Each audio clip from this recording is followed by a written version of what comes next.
Gold trusted gold buyers. మీరు తాకట్టు పెట్టిన బంగారాన్ని విడిపించి ఈ రోజు ఉన్న మార్కెట్ ధరకు కొనబడను. ఈ రోజు టంటడాయ్ ఇవేంటి ఎప్పుడైనా చూసారా మీరు? ఇలా డిఫరెంట్ కాన్సెప్ట్స్ మన దగ్గర వరకు వచ్చాయి అంటే మనతో నాగలక్ష్మి మేడం ఉన్నట్టే. సో బృహత్ ఆయుర్వేద హాస్పిటల్ నుంచి జనరల్ ఫిజిషియన్ లక్ష్మి మ్యామ్ మనతో ఉన్నారు. అసలు ఇవేంటి, దేనికి మనకు వస్తాయి, ఎందుకు తీసుకొచ్చారు, దీనికి అంటే ఈ స్పెషాలిటీస్ ఏంటి, ఈరోజు అడిగి తెలుసుకుందాం. నమస్తే మ్యామ్. నమస్తే. సో ఎక్కడో చూసినట్టుంది ఇవి, బట్ ఇవి ఏంటో అర్థం కావట్లేదు. నేను నార్మల్గా మీరు తీసుకొచ్చినప్పుడు తాటి చెట్లకి సమ్ ఇట్లా ఉంటాయి కదా, సమ్ పొలుసులు ఫిష్కి ఎలా అయితే పొలుసులు ఉంటాయో అలా ఉంటాయి, అవేమో అనుకున్నాను. బట్ దగ్గరకు వచ్చి చూసాక ఇది షేప్ వేరేలా ఉంది.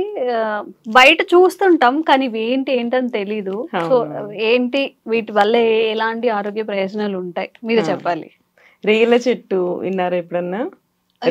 రేల చెట్టు ఆరగవాద ప్లాంట్. యాక్చువల్లీ రేల చెట్టు అనేది ఈ మధ్య ఒక అతను మోదుగు చెట్టు గురించి, రేల చెట్టు గురించి ఆంధ్రప్రదేశ్ లో ఒక కాన్ఫరెన్స్ జరిగింది. చంద్రబాబు నాయుడు గారు అండ్ పవన్ కళ్యాణ్ గారు ఉన్నప్పుడు ఒక అతను వీటి గురించి చెప్పారు. మనకి ఏంటి అంటే వర్షాలు వస్తున్నాయంటే మోదుగు చెట్టు యొక్క విత్తనాలు ఏ పాటలో ఉంటే దాన్ని బట్టి first starting of the months లో వర్షం పడుతుందా అనేది పాతకాలంలో కనుక్కునే వాళ్ళు అనుకుంటా.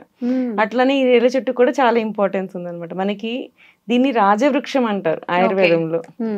అంటే మనకి రోగాలకి అంటే మీన్స్ కింగ్ ఎలా అయితే మన దేశాన్ని ప్రొటెక్ట్ చేస్తాడో అలాగే ఈ చెట్టు మనకి ఉన్న ఆరోగ్యానికి మొత్తానికి ప్రొటెక్ట్ చేస్తుంది అని చెప్పి దీన్ని రాజవృక్షంగా చెప్తారనమాట. సో ఇవి దాని యొక్క కాయలు జనరల్ గా. ఇది మనకి ఏంటంటే మార్చ్ ఆ సీజన్ లో ఫ్లవర్స్ వస్తాయి. ఫ్లవర్ ఎలా ఉంటుంది అంటే చాలా గుత్తులుగా ఉంటుంది. ఇక్కడ పైనుంచి ఇలా చూస్తే ఇంత పెద్ద బొకే లాగా ఉంటది. ఫ్లవర్స్ ఎల్లో కలర్ దాన్ని అందుకే గోల్డెన్ షవర్ అంటారు దాన్ని. గోల్డెన్ షవర్ ట్రీ అంటారు అనమాట. సో అది చూడడానికి గోల్డ్ లాగా ఉంటాయి, అంత ఎల్లోయిష్ ఉంటాయి ఫ్లవర్స్ అనమాట. మనకి ఎక్కడ బయట కనిపించవా, ఇవి రేర్ గా ఉంటాయా? అంటే ఇక్కడ మనకి యాక్చువల్లీ మనకి ఈ సిటీ సెంటర్స్ లో కొంచెం తక్కువ ఉంటాయి, కానీ యాక్చువల్లీ ఇది మా ఇంటి దగ్గర ప్లాంటే అన్నమాట. మా పక్క సందులోనే ఉండింది చెట్టు. ఎప్పుడు వెళ్ళినా ఆ సందు చూసుకుంటూ వెళ్తాను. సో అది మార్చి ఒక 2 months వరకు ఫ్లవరింగ్ అండ్ ఫ్రూటింగ్ వచ్చినంత వరకు చాలా బాగుంటుంది ఆ చెట్టు చూస్తే. సో అది అక్కడ నుంచి మనకి ఫ్రూటింగ్ వస్తుంది. ఇంకా దాని తర్వాత ఇయర్ మొత్తం జస్ట్ లీవ్స్ ఏ కనపడతాయి, ఇంకేం కనపడదు. ఈ సీజన్ లోనే మనకి కాయలు బాగా వస్తాయి అనమాట. అందుకని ఈ సీజన్ లో మీకు చూపిద్దామని తీసుకొచ్చాను. చిన్న చిన్న ఎల్లో కలర్ ఫ్లవర్స్, చిన్న గొట్టాలు ఉంటాయి ఫ్లవర్స్, అవే ఆ చెట్టు ఇవి? అవును. అచ్చా, ఓకే.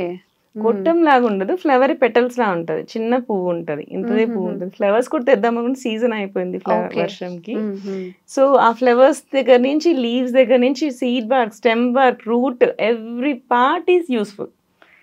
ఈ చెట్టులో ప్రతి ఒక్క దానికి ప్రతి ఒక్క యాక్షన్ ఉంది. కోకోనట్ ఎలా అయితే మనకి కోకోనట్ అంతా అన్ని ఎలా అయితే యూజ్ చేస్తామో మెడిసినల్ గా, అది మనకి ట్రెడిషనల్ గా మనకి డే టు డే కి ఎలా అయితే యూజ్ చేస్తామో మెడిసినల్ గా ఆరగవద అనే ప్లాంట్, ఇది రేల చెట్టు అనేది ప్రతి పార్ట్ కూడా మనకి అన్ని డిసీజెస్ కి చాలా వరకు వర్క్ చేస్తుంది. ఇది ఓపెన్ చేసి చూద్దాం, పగలగొట్టండి మీరు. దీన్ని ఓపెన్ చేసి చూద్దాం మనం.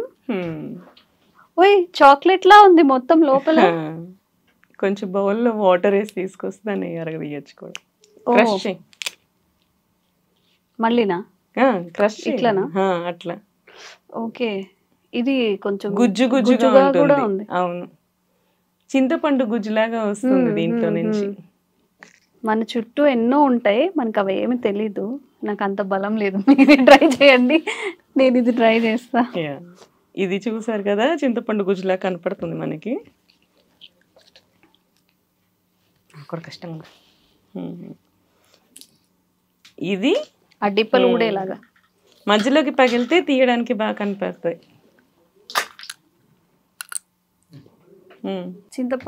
చింతకాయలానే అయింది. ఓకే. సో ఇట్లా ఉంది మనకి ఫ్రెష్ గా పండిన ఫ్రూట్ నుంచి ఇట్లా చింతపండు గుజ్జులాగా వస్తుంది. ఇట్లా చూసారా మీకు? తింటే కొంచెం తీయగా పులుపుగా ఉంటుంది, కొంచెం చిరుచేదు అనిపిస్తుంది. అంజీర్ తింటే ఎలా అనిపిస్తుందో అలా ఉంటుంది. ఇది జనరల్ గా మృదు విరేచనం అంటారు. అంటే జనరల్ గా ఏంటంటే పిల్లలకి ఇంతకు ముందు మనము మారేడుకాయ గురించి చెప్పాం కదా, పిల్లలు తీసుకుంటే మోషన్ అవుతుంది అని చెప్పి, ఇలాంటిది పిల్లలకి ఇస్తే కూడా ఇది ఈజీగా తీసుకుంటారు. వాళ్ళల్లో కూడా మన డైజెషన్ ప్రాబ్లమ్స్ ఉన్న, మోషన్ ప్రాబ్లమ్స్ ఉన్నాయి, బాగా వర్క్ చేస్తుంది. దీన్ని ఇలా పగలగొట్టేసేసి మనం చింతపండుని ఎలా నానబెడతాము అలా గిన్నెలో పెట్టి వాటర్ పోసేసి ఉంచేసామంటే ఒక జ్యూస్ లా వచ్చేస్తుంది.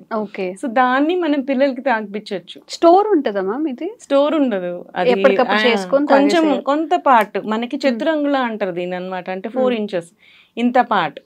సో ఆ చతురంగుళం ప్రమాణంలో మనం దీన్ని తీసుకోవాలని చెప్పి ముందే దానికి సినోనిమ్ లాగా పెట్టేసారు దీని చతురంగుళ అని చెప్పి. దాన్ని పగలగొట్టి అంత ముక్కని మనం తీసి పెట్టి దాన్ని నానబెట్టేసేసి దాన్ని గుజ్జు తీసేసి, అదే మీన్స్ అది చింతపండు రసం లాగా తీసేసి దాని కానీ తాగిపిస్తే పిల్లలకి ఉండలు కట్టిపోతాయి, మోషన్స్ అన్నమాట. పెయిన్ వస్తూ ఉంటుంది వాళ్ళకి.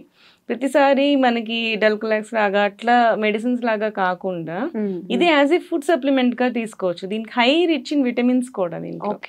సో విటమిన్స్ కి మీకు మినరల్స్ కి సప్లిమెంటేషన్ లాగా ఉంటుంది, ప్లస్ మళ్ళీ మీకు మోషన్ కూడా అయ్యేలాగా చేస్తుంది, నేచురల్ గా అవుతుంది. అండ్ మీ దీని టేస్ట్ చూసారు కదా, నార్మల్ అంజీర్ లానే కొంచెం స్వీట్ గా అట్లా ఉంది. కొంచెం స్వీట్ గా కొంచెం అంటే పండిందే తీసుకోవాలి ఖచ్చితంగా మనకి. దీంట్లో ఇప్పుడు ఇలా బాగా ఇట్లా డ్రై అయిపోయింది, డ్రై అయిపోయిన దాంట్లోనే మనకి గుజ్జు కనపడుతుంది. లేకపోతే మనకి వేరుగా ఉంటది. పచ్చి తీసుకుంటే మళ్ళీ మోషన్ ఆగిపోతుంది. మోషన్స్ అయ్యే వాళ్ళకి చెప్పాను కదా, ఈ చెట్టు అన్ని రోగాలకి పనిచేస్తుంది. బట్ ఎలా వాడాలనే దాంట్లో ఉంటుంది. పచ్చివేమో మీకు మోషన్ ఆగుతుంది, పండేసరికి మళ్ళీ మోషన్ అయ్యేలాగా చేస్తుంది. అట్లా అన్నమాట. ఇలా పండిపోయి ఇట్లా మనకి వచ్చినప్పుడు దీన్ని మనం యూజ్ చేయాలి మోషన్స్ కి అవ్వడానికి అన్నమాట. ఇప్పుడు ఇట్లా తీసాం కదా, ఇది స్టోర్ ఉంటదా? ఇప్పుడు మనం పిరగొట్టేసాం, ఫ్రిడ్జ్ లో ఉంచుతుంది. నీళ్లు తగలనీయకుండా ఉంచితే ఫంగస్ రాకుండా ఉంటుంది. ఇట్లా ఉంచేసిన మనకి చింతపండు ఎంత ఎలా ఉంటుందో అలా కూడా ఉంటుంది. ఈవెన్ మార్కెట్ లో ఈ గుజ్జుని ఇట్లా అమ్ముతారు కూడా. దీని నుంచి మనం ఎట్లయితే చింతపండు గుజ్జు మనం ఎట్లయితే బయట కొనుక్కుంటామో సేమ్ ఇట్లానే రేల గుజ్జును కూడా అమ్ముతారు. సో రేల గుజ్జును కూడా మనం చింతపండు లాగా స్టోర్ చేసి అవి కూడా అమ్ముతూ ఉంటారు. మనకి దొరికి తెచ్చుకుంటే ఇలా ఇది బెస్ట్ చేసుకోవడం బెటర్ కదా. మళ్ళీ వాళ్ళు ఏం మిక్స్ చేస్తారో ఏంటో తెలియదు. వాటర్ టచ్ అయితే కూడా మనకి ఫంగస్ ఫామ్ అవుతుంది. సో అట్లా కాకుండా కాయలు ఈ టైం ఇది సీజన్ యాక్చువల్లీ ఇప్పుడే పండి ఎండి కాయలు వస్తూ ఉంటాయి. సో ఇవి ఎట్లా ఓపెన్ చేయకుండా ఉంటే ఎన్ని రోజులు అన్న స్టోర్ ఉంటాయి. ఇదే నేచురల్ షెల్ లాగా ఉంటుంది. సో స్టోర్ ఉంటాయి అన్నమాట. ఈ లోపలిది కొంచెం డ్రై అయినా మనకి నానబెట్టేసి దాంట్లోంచి లిక్విడ్ వచ్చేస్తుంది. దాన్ని మళ్ళీ మనం యూజ్ చేసుకోవచ్చు. ఇప్పుడు పిల్లలకి రోజు కొంచెం క్వాంటిటీలో ఇవ్వచ్చు. రోజు ఇవ్వచ్చు చిన్న పిల్లలకి. మనకి మోషన్స్ అవ్వని వాళ్ళకే ఇవ్వండి. జనరల్ గా మోషన్స్ అవుతున్న వాళ్ళకి మళ్ళీ ఇవ్వక్కర్లేదు, మళ్ళీ ఎక్కువ మోషన్స్ అవుతాయి. దీని యాక్షన్ తీసుకున్న వెంటనే మనకి మోషన్ అయిపోదు. సో ఎందుకు ఇలాంటి పిల్లలకి అలా మోషన్స్ అవ్వాలి అనుకున్నప్పుడు ముందు రోజు నైట్ కానీ మనం తాగిపిచ్చి పడుకోబెట్టామంటే నెక్స్ట్ రోజు మార్నింగ్ ఫ్రీ మోషన్ అవుతుంది అనమాట. అలా తీసుకోవాల్సి ఉంటుంది. పెద్దవాళ్ళకి మాత్రమే నేను 4 inches పీస్ కావాల్సి ఉంటుంది. చిన్న పిల్లలకి 1 inch పీస్ సరిపోతుంది. ఆ 1 inch పీస్ నానబెట్టేసేసి దాన్ని పట్టిస్తే సరిపోతుంది. మరీ చిన్న పిల్లలకైతే అంత కూడా అవసరం లేదు. మనకి నానబెట్టాక ఒక స్పూన్ తాగిపిస్తే సరిపోతుంది. అట్లా ఒక గ్లాస్ ఆఫ్ వాటర్ లో ఒక స్పూన్ తాగిపిస్తే సరిపోతుంది. అట్లా అన్నమాట. ఓకే. మోషన్ కాకుండా అంటే ఫ్రీ మోషన్ కాకుండా ఇంకెలాంటి బెనిఫిట్స్ ఉంటాయి మ్యామ్ దీంతో? యాక్చువల్లీ హెయిర్ డైస్ కూడా చేస్తారు. హెయిర్ కూడా స్మూత్ అవుతుంది దీనికి అన్నమాట.